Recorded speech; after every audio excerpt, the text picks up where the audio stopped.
today all. So we are on Surah 4, right? Chapter 4 of the Quran moving forward. We are on Surah 4, right? And this is just going through the relevant verses, right? It's again, and I want to re-emphasize the point about giving inherited wealth, right? The importance of giving inherited wealth, right? Given wealth that you acquire, right? Wealth that you acquire whilst you sleep and everybody else sleep, right? Wealth, properties, whatever that you acquire just like that, right? Or you inherit just like that. The sharing of those things, right? And it says to give to orphans their properties, right? And do not consume their properties, right? Do not consume the properties of what should be given to orphans, right? So for example, there are a lot of homes where people through the kindness of their heart would have taken care of a lot of kids and so on, orphanage kids, right? And then after 18, it's like, where do these people go, right? Where do these children go after they turn 18, right? Children who are without parents, right? Where do they actually go, right? So this is about using your heart space, right? For those of you, wherever in the world you are, right? Who would have inherited large amounts of properties, wealth, lands, houses, who come from the richest families in the world, whoever, right? To share your wealth with orphaned children who did not grow up with parents, who did not have the ability to, right? And did not have the opportunities like many of us did, or many of you did. People who would have had support of parents and so on, right? They are deserving of these things, right? So that's that. It says to provide them with clothing and speak to them appropriate words of kindness, right?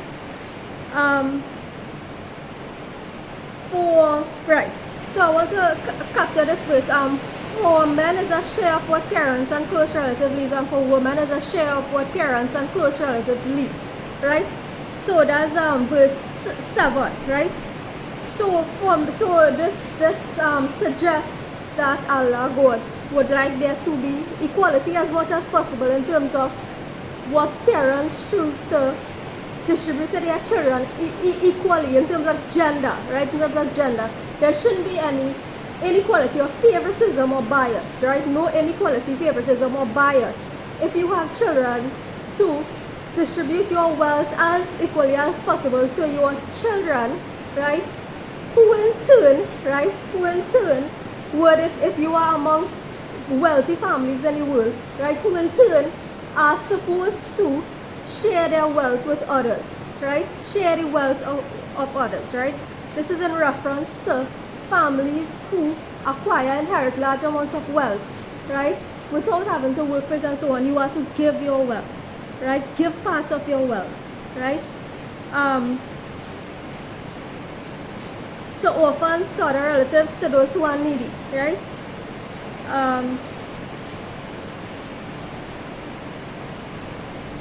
Right, so this chapter is also about refraining from committing unlawful sexual intercourse, and this is like if you are already in a committed relationship, a marriage, a relationship, a commitment, you refrain from going outside of that relationship, right, to commit what some religions call adultery, whatever, right? So you refrain from going outside of your commitment or your relationship to commit sexual intercourse outside of your relationship, unless, as I say, you and your partner have whatever arrangement, unless between all you, nobody coming in between that, right? And once whoever is honest in that process, but I don't want nothing to have to do with it, right? So the topic is to refrain generally, if you are in a relationship with somebody, to refrain from committing sexual intercourse or extramarital, extra relationships, whatever it is, right? Now, verse 23 is important, and I want to reiterate it is probably one of the most important verses in the Quran, right? And it deals with one of the most evils in the world, right? Which is the committing of incestuous relationship, right? Which is marriage or sexual going forward in time, it is prohibited, right? Prohibited, banned, right? Going forward in time, whatever happened in the past happened. Going forward in time, right? These sorts of incestuous relationships are prohibited, right? By God, by Allah, right? Prohibited to you are marriage and sexual intercourse with mothers, daughters, sisters, fathers, sisters, mothers, sisters, brothers, daughters, sisters, daughters, people who nurse you, right? Wives, mothers, in-laws, your in-laws, your stepdaughters, stepsons, people who your half sons, half daughters, right? Anybody who would have been under your guardianship, right? Sexual relations or marriage with any of these people, right? It is in fact prohibited, right? Meaning incestuous relationships, right? For those of you who didn't know this from before, right? Families and so on who engage with extended families, if you live together and you engage in these kind of practices, right? Going forward in time, these things are by God prohibited, right? Good.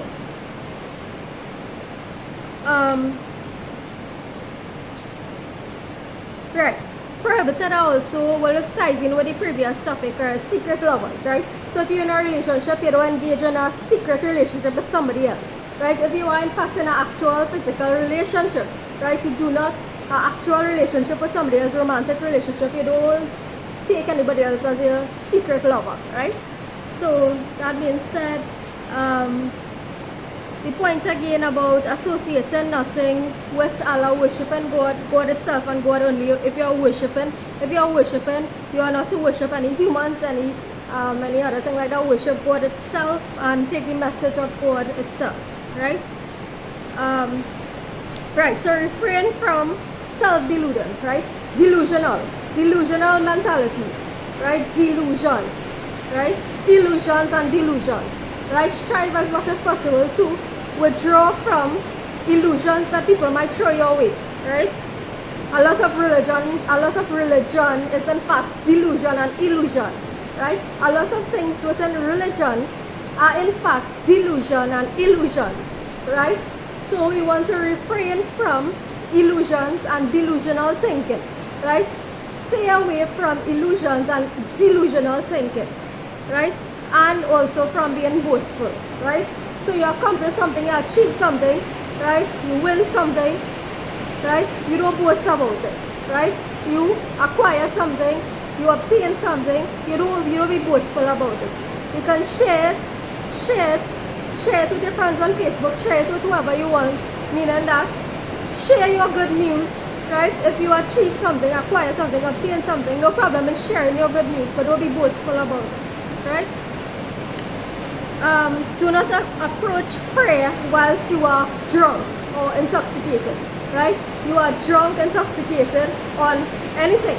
It could be cigarettes, psychedelics, drugs, alcohol, love, anything, right?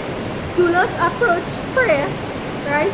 So you are taking a more reasonable approach to life itself, right? Do not approach prayer whilst you are drunk on any of these things, right? Right, next topic is on, next conversation is on purity, right? Purity, right? So, this verse says, have you not seen or heard, in fact, right? Have you not seen or heard people who claim themselves to be pure, right? Have you not heard or seen the mentality of people who claim themselves to be pure? Have you not heard, right? Rather, Allah purifies whom He wills, right? He purifies whom He wills, right?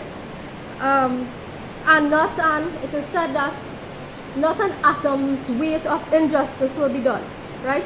Not even an atom's weight of injustice will be done, right? Right. So if you are given a situation and you don't know how to handle it, right? The book says to hand over the matter to Allah, right? Hand over the matter to God. You as a human don't know how to handle it, hand it over to God. God is going to handle that situation, right?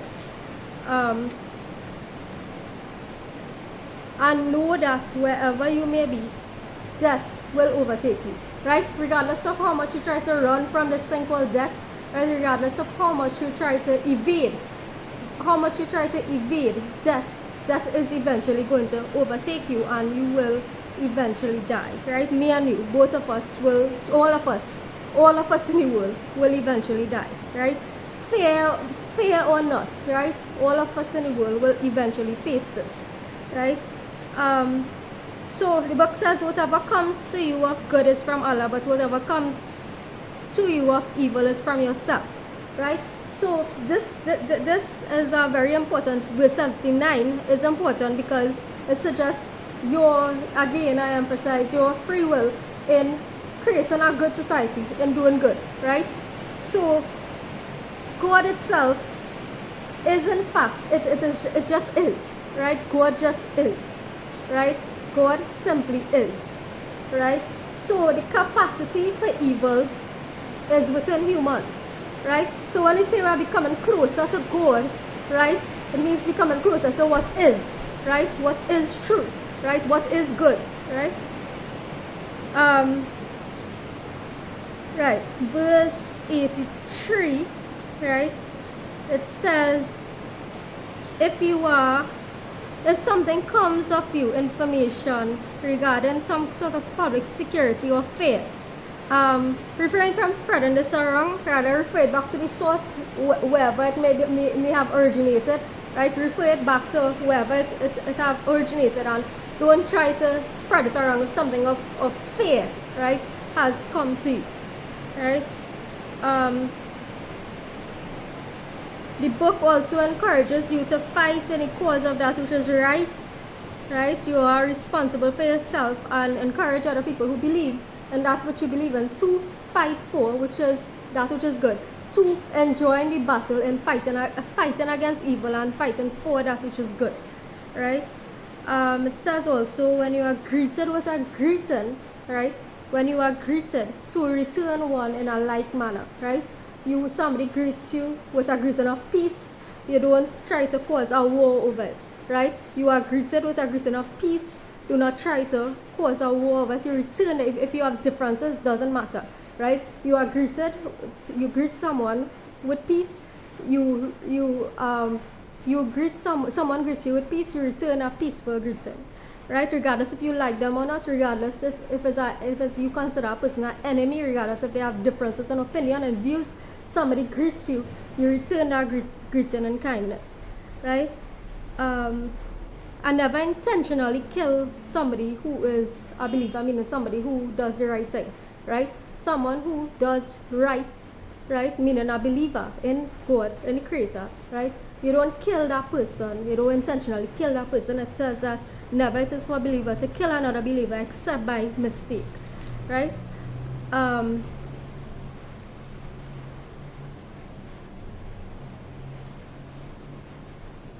Right. So do not assume that one pretends Islam, right? Do not assume that one pretends Islam merely to save himself, right? Do not assume that someone pretends to be of a particular faith in order to save itself. So you're talking about this is a time of spiritual war. A lot of people are experiencing this spiritual war and so on. So there are people who are, like I was saying, calling people fake, fraudulent, whatever, right? Because of what new information, if new information comes to you, like I say, it's your responsibility to take it in, right? And evidence has come forth to you, it's your responsibility to take it in, analyze it, whatever, right? So do not assume that someone pretends a certain faith in order just to save himself from something, right? That's not how it works, right? Right.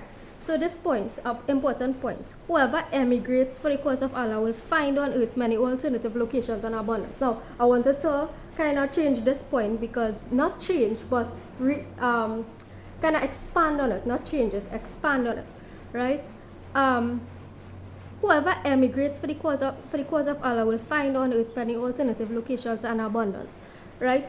Now, the point I want to make really is to ensure that people have the opportunity to emigrate in the first place, because if you do not have the opportunity or the finances or the chance to emigrate, right, you won't find alternative abundance elsewhere, right?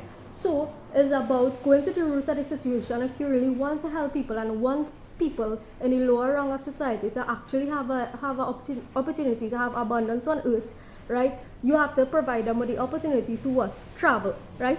Provide people with the opportunity to travel from the lower rungs of society so that they can explore what alternatives are available throughout the earth, right? So that's why, because otherwise it will just become like another Christopher Columbus situation, right? Where certain people utilize their wealth to expand their own wealth and forget about everybody else, like what has happened throughout history, right? Right. So we're talking about, and this is in fact what the remembrance of Allah is, right? These things I'm talking about is in fact what the remembrance of Allah is remembering the people who are not as well off as you are, right?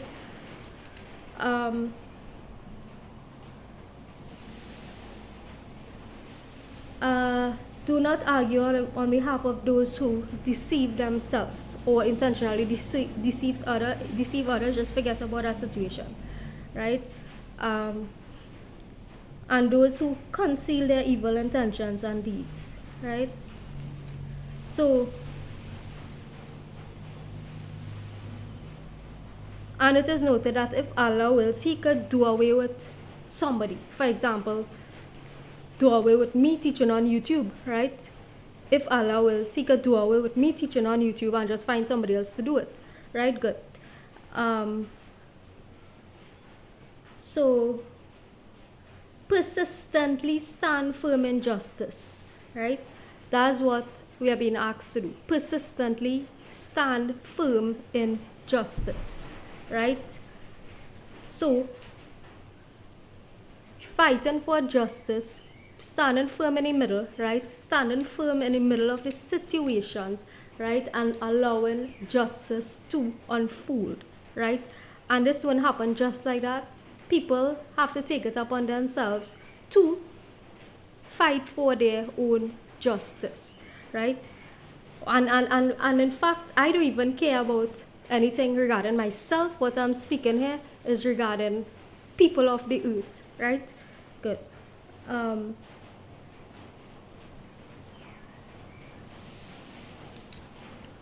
henceforth is what I'm not doing, following my own personal inclinations, but actually teaching this thing, which is not really like something that is my greatest hobby, right? Teaching the Quran, Vijaya Rampisu, no, teaching the Quran is not really my hobby, right? It's not really an interest, right? But is what I was called to do. So 4 till 114, right? Good.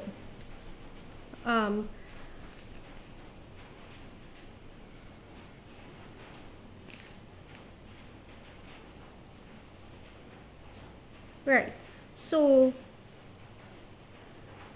it says in 164, verse 164, that stories have been related to you regarding messengers from before, and certain stories about messengers have not been related to you, right? So that's what like in the Bible, you would have certain chapters excluded, right? Certain things included, certain things excluded, right? Why? And that is why we are calling people to question why certain things have been excluded, why certain things have been included. People call it impermissible knowledge that the common man is not supposed to know. Why is the common man not supposed to know this whole chapter that you decide to leave out, right, from the Bible and so on, right? So, final point I would like to make, it says that do not say three, meaning that God through the Son, the God, Holy Spirit, the Father, right? The concept is about one God, right? One God and one God, right? Because if you believe in finding God through Jesus Christ, then you might as well say find God through Ram, find God through Krishna, find God through Mother Saraswati, find God through every other deity on the face of the planet. So choose what you really, stop being contradictory and really choose what you want to believe and stand firm in that. Do you believe in one God, or do you believe in God through Jesus? Meaning, and if you believe that, then you believe that God through Ram, God through Krishna, God through Saraswati, God through Mother Kali, God through Kalbero, God through Hanuman, God through everybody. So is it that you believe in God through Jesus Christ and God through all these others, or do you believe in God alone, right? So if you believe in God through Jesus, then you are amongst the Hindus, right? So that final point is, this is from saying 3, 1 is better for you, right? Take care everybody and have a good evening.